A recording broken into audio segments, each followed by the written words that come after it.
നമസ്കാരം. മീഡിയ കമ്പാനിയുടെ വളരെ പ്രാധാന്യമറിയിക്കുന്ന ഡെയിലി അപ്ഡേറ്റിലേക്ക് സ്വാഗതം. എല്ലാവരും അറിഞ്ഞിരിക്കേണ്ട പ്രധാനപ്പെട്ട കുറച്ച് അറിയിപ്പുകൾ വീഡിയോ വഴി ഷെയർ ചെയ്യുന്നു. ഏറ്റവും ആദ്യത്തെ പ്രധാന അറിയിപ്പ്, കാത്തിരുന്ന PM കിസാൻ സമ്മാൻ നിധി ധനസഹായത്തിൻ്റെ വിതരണം 20-ാം തീയതി ശനിയാഴ്ചയാണ് നടക്കുക. ജൂൺ മാസം 20-ാം തീയതി ഉച്ച കഴിഞ്ഞ് 3:45 പ്രധാനമന്ത്രി രാജ്യത്തെ കർഷകരെ അഭിസംബോധന ചെയ്ത് സംസാരിക്കുന്നത്.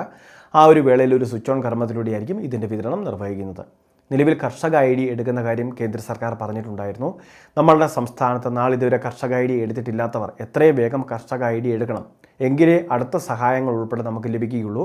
ഈ പ്രാവശ്യം ഇളവുകളുണ്ടായിരിക്കും. കാരണം അപേക്ഷ വെച്ച പല കർഷകരുടെയും കർഷക IDകൾ ഇതുവരെ ആക്റ്റീവായിട്ടില്ല. കാരണം അപ്രൂവൽ ലഭിച്ചിട്ടില്ല, അപേക്ഷകൾ പെൻഡിങ് ആയിട്ടുള്ളവരുണ്ട്.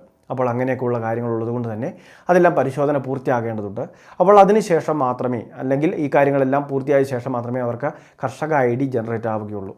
അപ്പോൾ താൽക്കാലികമായിട്ട് ഈ പ്രാവശ്യവും നമുക്ക് മുടങ്ങാതെ ധനസഹായം ഉണ്ടാകും. മുൻപ് ആനുകൂല്യം ലഭിച്ച എല്ലാവർക്കും സഹായങ്ങൾ എത്തിച്ചേരും.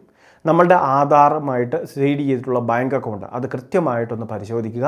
ആധാർ ബാങ്ക് അക്കൗണ്ട് സീഡ് അല്ല എങ്കിൽ ധനസഹായം അക്കൗണ്ടിലേക്ക് വരാതാവും. അത് ആധാറിൻ്റെ വെബ്സൈറ്റിലാണ് നമ്മൾ പരിശോധിക്കേണ്ടത്.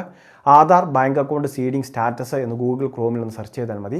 ആധാറിൻ്റെ വെബ്സൈറ്റിൽ അതിൻ്റെ ഓപ്ഷൻ ഉണ്ട്. അത് കൃത്യമായിട്ട് ചെക്ക് ചെയ്ത് നമ്മളുടെ ആധാർ നമ്പർ നൽകി പരിശോധിക്കുകയാണ് വേണ്ടത്. രണ്ടാമത്തെ മറ്റൊരു പ്രധാനപ്പെട്ട അറിയിപ്പ്, സ്ത്രീ സുരക്ഷാ വീട്ടമ്മ പെൻഷൻ പദ്ധതിയുമായി ബന്ധപ്പെട്ടാണ്. പദ്ധതി നിലവിൽ ഏറ്റവും പുതുതായിട്ട് മുൻ സർക്കാർ നടപ്പിലാക്കിയ ഒരു പദ്ധതിയാണ്. ഇലക്ഷന് മുൻപൊക്കെയായിരുന്നു പദ്ധതിയുടെ ആനുകൂല്യ വിതരണം ഉൾപ്പെടെയുള്ള കാര്യങ്ങൾ നടത്തിയതും. അതുകൊണ്ട് തന്നെ ഒരുപാട് ഗുണഭോക്താക്കൾ അനർഹമായിട്ട് ഈ പദ്ധതിയിൽ പ്രവേശിച്ചേക്കാം എന്നൊരു സൂചന സംസ്ഥാന സർക്കാരിന് ലഭിച്ചിട്ടുണ്ട്. അതായത് പുതിയ സർക്കാരിന് ലഭിച്ചിട്ടുണ്ട്. നിരവധി പരാതികളും വന്നിട്ടുള്ളതായിട്ടാണ് മുഖ്യമന്ത്രി കഴിഞ്ഞ ദിവസത്തെ വാർത്താ സമ്മേളനത്തിൽ അറിയിച്ചിട്ടുള്ളത്. അതുകൊണ്ട് തന്നെ ഈ പദ്ധതിയിൽ ചിലപ്പോൾ ഒരു പരിശോധന വന്നേക്കും.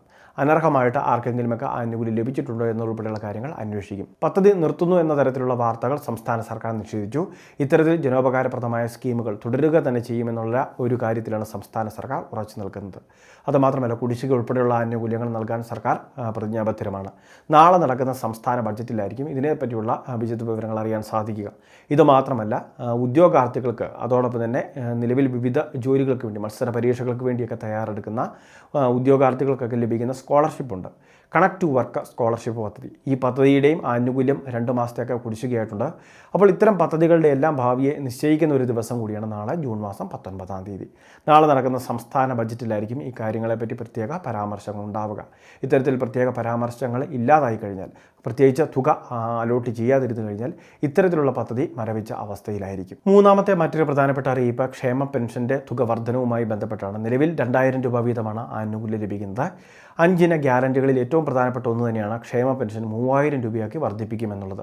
ഇതിനെ സംബന്ധിച്ചുള്ള സൂചനകളും നാളെ ജൂൺ മാസം 19-ാം തീയതി വന്നേക്കുമെന്നാണ് പുതിയ റിപ്പോർട്ടുകൾ വരുന്നത്. സാധാരണക്കാർക്ക് ആനുകൂല്യം മുടങ്ങാതെ എല്ലാ മാസവും വിതരണം ചെയ്യേണ്ടതുണ്ട്. അത് കൃത്യസമയത്ത് തന്നെ കൈകളിലേക്കും ബാങ്ക് അക്കൗണ്ടിലേക്കും ട്രാൻസ്ഫർ ചെയ്യേണ്ടതുണ്ട്. അപ്പോൾ ഈ രീതിയിൽ സുഗമമായിട്ട് വിതരണം നടക്കുന്നതിന് വേണ്ടിയുള്ള നിർദ്ദേശങ്ങൾ, അതോടൊപ്പം തന്നെ പെൻഷൻ തുകയുടെ വർധനവ് ഏത് രീതിയിൽ നടപ്പിലാക്കണം എന്നുൾപ്പെടെയുള്ള കാര്യങ്ങൾ, അതായത് പടിപടിയായിട്ട് തുക ഉയർത്തുകയാണോ ചെയ്യേണ്ടത്, അല്ലെങ്കിൽ ഒറ്റയടിക്ക് തന്നെ 3000 എന്ന രീതിയിലേക്ക് അടിസ്ഥാന പെൻഷനായിട്ട് അത് നിർത്തുകയാണോ, അങ്ങനെയുള്ള പല കാര്യങ്ങളെ പറ്റിയുള്ള വിശദീകരണം എല്ലാം തന്നെ സംസ്ഥാന സർക്കാർ നാളെ നടത്തുന്നതായിരിക്കും. അപ്പോൾ ഈ പ്രധാനപ്പെട്ട കാര്യങ്ങൾ എല്ലാവരും തന്നെ ഒന്ന് ശ്രദ്ധിച്ചേക്കുക. വളരെ പ്രധാനപ്പെട്ട കുറച്ച് ഇൻഫർമേഷനാണ് വീഡിയോ വഴി ഷെയർ ചെയ്തത്. ഇതുപോലുള്ള അറിയിപ്പുകൾ തുടർന്ന് ലഭിക്കാൻ ചാനൽ സബ്സ്ക്രൈബ് ചെയ്യുക, ഫോളോ ചെയ്യുക.